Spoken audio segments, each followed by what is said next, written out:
இந்த வீடியோவில் நம்ம என்ன பார்க்க போகிறோன்னா 2026 ரிஷப ராசிக்காரர்களுக்கு எத்தகைய ஒரு மாதமாக பலாபலன்கள் நிறைந்த ஒரு மாதமாக இருக்க போகுதுங்கிறது சயின்டிஃபிக் வேதிக் அஸ்ட்ராலஜி முறையில் எந்த விதத்திலும் மிகைப்படுத்தாமல் மூட நம்பிக்கைக்குள்ள பரிகாரங்கள் அது மாதிரி விஷயத்தில் போகாமல் இந்த ஒளி தத்துவம் உங்களுடைய போன ஜென்மத்தில் செய்த பாவ புண்ணிய கர்மா இந்த ஜென்மத்தில் உங்களுடைய ஜாதகமாக கோச்சார அமைப்பாகவும் தசாபுக்திகளாகவும் எப்படி உருவெடுக்கப் போகிறது, எது மாதிரி விஷயங்கள் அடுத்து வரக்கூடிய அமைப்பு இருக்குது, எது மாதிரி வாழ்க்கை சம்பவங்கள் வரப்போகுது, எது மாதிரி விஷயங்கள் நமக்காக காத்திருக்குதுங்கிறது 2026 ரிஷபராசிக்காரர்களுக்கு எப்படி இருக்க போகுதுங்கிறது சயின்டிஃபிக் வேதிக் அஸ்ட்ராலஜி முறையில் துல்லியமாக பார்க்க போகிறோம்.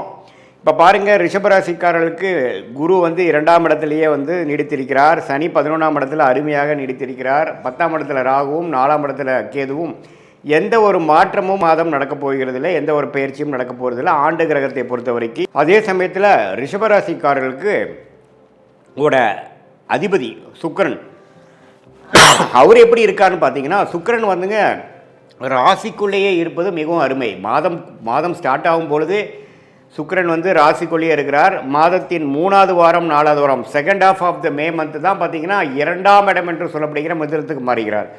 ஸோ ராசி அதிபதியோட சஞ்சாரம் அருமையாக இருப்பது ஒரு அருமையான விஷயம் ரிஷபராசிக்காரர்களுக்கு.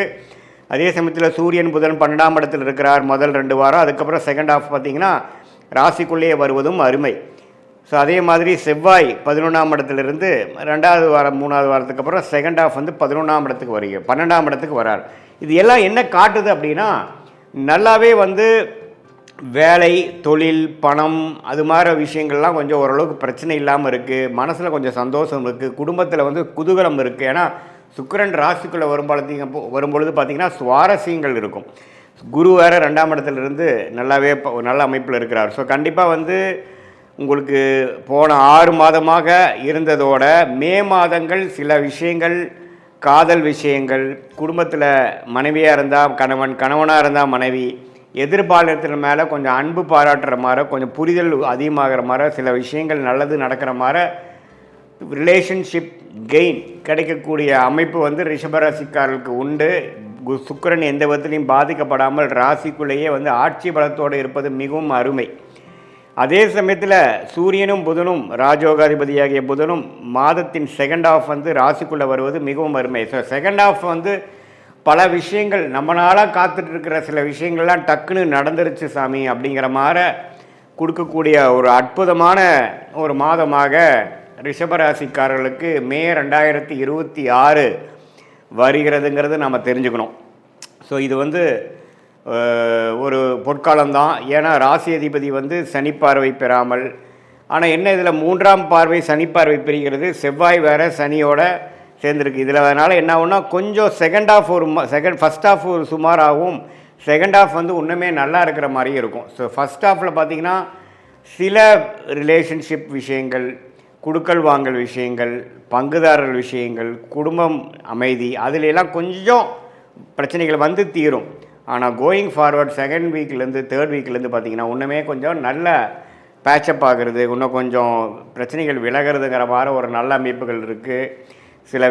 சில வாகனத்தை, பழைய வண்டியை கொடுத்து புது வண்டி வாங்குறது, கார்னு எடுத்துட்டிங்கன்னா ஒரு மேனுவல் வண்டி வச்சுருக்கீங்கன்னா அது கொடுத்து ஆட்டோமேட்டிக் வாங்குறது, பழைய வீட்டில் சில விஷயங்கள்லாம் மாற்றுறது, பழைய சோஃபா கொடுத்து மாற்றுறது, ஒரு புதுசாக மாடர்னான சில ஃபெசிலிட்டி வாங்குறது, கம்ஃபோர்ட் பண்ணிக்கிறதுங்கிற மாதிரி சில லோன் எடுத்து வாங்கிக்கிறது, அது மாதிரி விஷயங்கள்லாம் ரிஷபராசிக்காரர்களுக்கு அற்புதமாக கொடுக்கக்கூடிய, வசதிப்படுத்திக்கக்கூடிய, சொகுசை இன்க்ரீஸ் பண்ணிக்கக்கூடிய, அதிகரிக்கக்கூடிய ஒரு அற்புதமான மாதமாக மே மாதம் 2026 ரிஷபராசிக்காரர்களுக்கு வருது. சில பேர்த்துக்கு பார்த்திங்கன்னா திருமணம் ஆகாதவங்களுக்கு டக்குன்னு திருமணம் நடக்கிறது, காதல் விஷயத்தில் ஒரு நல்ல டக்குன்னு ஒரு சில விஷயங்கள் கைகூடுறது.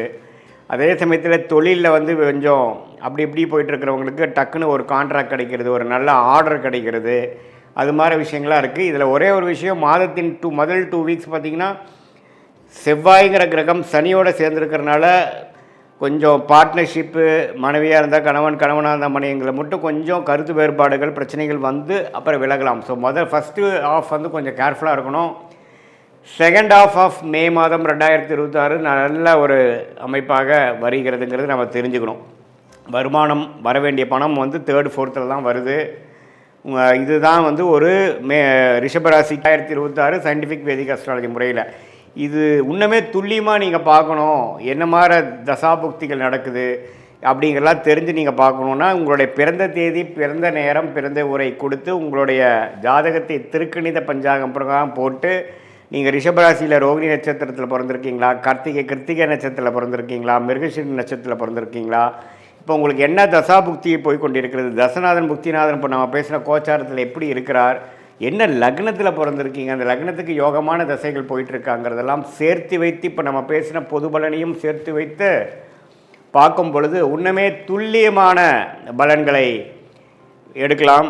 இன்னுமே அதை வந்து நம்ம வந்து அடுத்து வரக்கூடிய ஷார்ட் டேர்ம் எப்படி இருக்குது, அடுத்து வரக்கூடிய லாங் டேர்ம் விஷயங்கள்லாம் எப்படி இருக்குது, எந்த மாதிரி விஷயத்தில் கேர்ஃபுல்லாக இருக்கணும், எந்த மாதிரி விஷயத்தை வந்து நமக்கு பிராப்தமாக இருக்குது, எந்த நேரத்தில் நமக்கு நல்ல மாற்றங்கள் உண்டு, எதை எப்போது எதிர்பார்க்கலாம் அப்படிங்கிற விஷயத்தை நம்ம தெரிந்து கொண்டேமானால் அதுக்கு தகுந்த மாதிரி வாழ்க்கையில் நம்மளுடைய எதிர்பார்ப்புகளையும் செயல்பாடுகளையும் அதுக்கு தகுந்த மாதிரி நாம் வந்து வடிவமைத்து கொண்டு அது பிரகாரம் நம்ம வாழும் பொழுது தேவையற்ற ஃப்ரஸ்ட்ரேஷன்ஸ், தேவையற்ற ரெஸ்ட்லெஸ்னஸ், தேவையற்ற அதிருப்திகள், விரக்திகள், அது மாதிரி விஷயங்கள்லாம் தவிர்த்து எது எப்போ நடக்குமோ அதை கரெக்டான நேரத்தில் கரெக்டான இதில் செஞ்சு எதையுமே நாம் அதிகமாகப்படுத்தி தேவையற்ற விரயங்கள், தேவையற்ற சமய விரயங்கள், தேவையற்ற பொருள் விரயங்களை செய்து அதுக்கப்புறம் பார்த்திங்கன்னா அடடா இது நமக்கு செட் ஆகலை அப்படின்னு தெரிஞ்சு அதுக்கப்புறம் கரெக்டான பாத்துக்கு வரும்பொழுது நமக்கு பணமும் போச்சு, டைமும் போச்சு.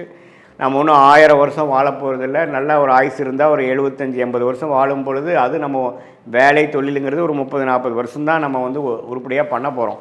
அதில் வந்து நிறைய தவறுகளும் பிரச்சனைகளும் தேவையற்ற விஷயங்களும் நாம் செய்யும் பொழுது நம்மளுடைய முயற்சியை, நம்மளுடைய வளர்ச்சியை நாமளே தடுத்து நம்மளுடைய வேகத்தை குறைக்கக்கூடிய அமைப்பாக போய்விடும்.